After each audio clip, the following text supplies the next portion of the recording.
Við erum hérna með Jón Inga Baldursson, yfirþjálfara yngri flokka í körfubolta.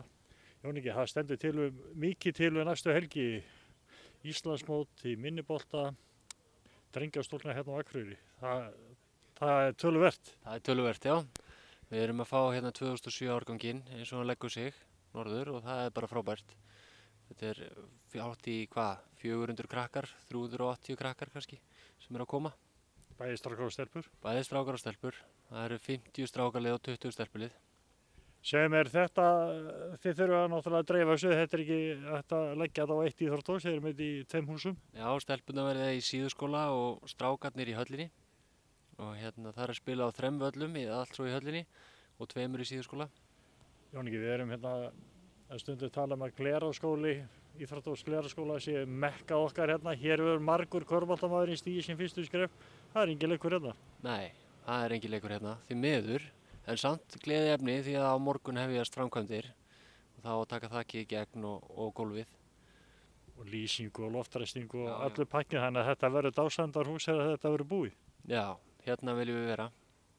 Segir mér Jón Ingi, þegar þetta er nú ekki á hverjum degi sem er haldið svona stórt körfuboltamót eins og hérna á Akureyri.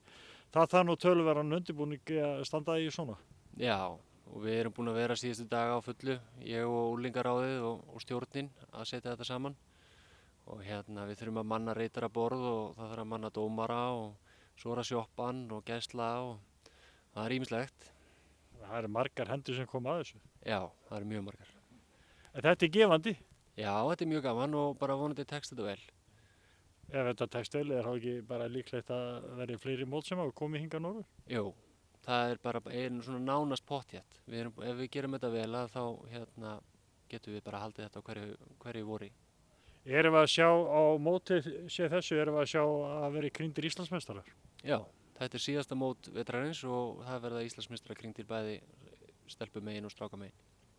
Og það er svo náttúrulega gaman að geta tróðið því hérna inn í þetta vitað þó að sé nú drengjaflokk var nú Íslandsmeistari, drengjaflokkur Þórs, Íslandsmeistari síðustu helgi hjá okkur, þannig að þetta er gaman.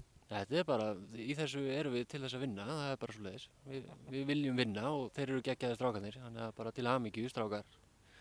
Ég var að heyra það einhvers staðar út í bæ að þú er að gera líka býsna góða hluti með stelpur í yngri kantunum, þannig að þetta er ekki bara strákasport.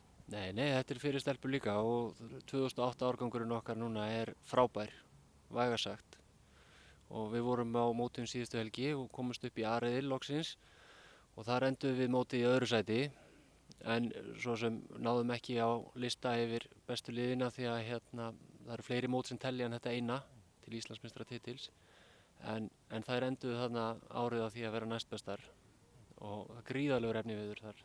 Sérhvert ferðalag hefst bara á einu litlu hennufutti. Já, þær byrjuðu 3 ára að æfa í haust og þær eru 12 núna og eru geggjaðar. Og bara rúla þessu upp? Já, þær eru, bara þó ég segi sjálfur frá, þær eru nokkurn veginn óstöðandi. Ef við ekki að hvetja fólk til þess að koma og kíkja á þessa krakka, menn þurfa svo sem ekkert að missa sig í öskrum og látum, þetta er bara að koma og njóta þess að horfa á krakkana að spila körfubolta. Já, endilega, þetta á náttúrulega fyrst og fremst að vera gaman og að gera, að vera bara, góð fyrirmynd í stúkunni og hvetja. Það er náttúrulega það sem að það gildir að hvort sem að eru krakkarnir eða þessi fullorðnir, það er prúðmennska sem gildir bæði inn af allar utan.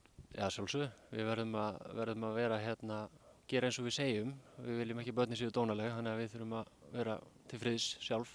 En þú ert að vera klár? Já, þetta er að renna saman núna bara. Þannig að það er ekkert annað en að bara bíða og eftir. Byrjum á því, hvenær hefjast fyrstu leikir? Já, fyrstu leikir í höllinni hefjast klukkan 9 á laugardeginum og við erum búin klukkan 6:30. Og þá hefst Eurovision partí bara fljótlega eftir upp í síðuskóla þar sem allir eru boðnir, allir taka þátt í því að fá sér pizzur og horfa á Eurovision. En sunnudagurinn? Sunnudagurinn er svipaður, við erum búin klukkan 6 í höllinni, byrjum klukkan 9. En síðuskóla er aftur aðeins styttra mót þar. Og þá hljómar söngurinn We Are the Champions? Já, það gæti verið. Þetta verður gaman? Þetta verður æði. Gangi ykkur vel. Takk fyrir.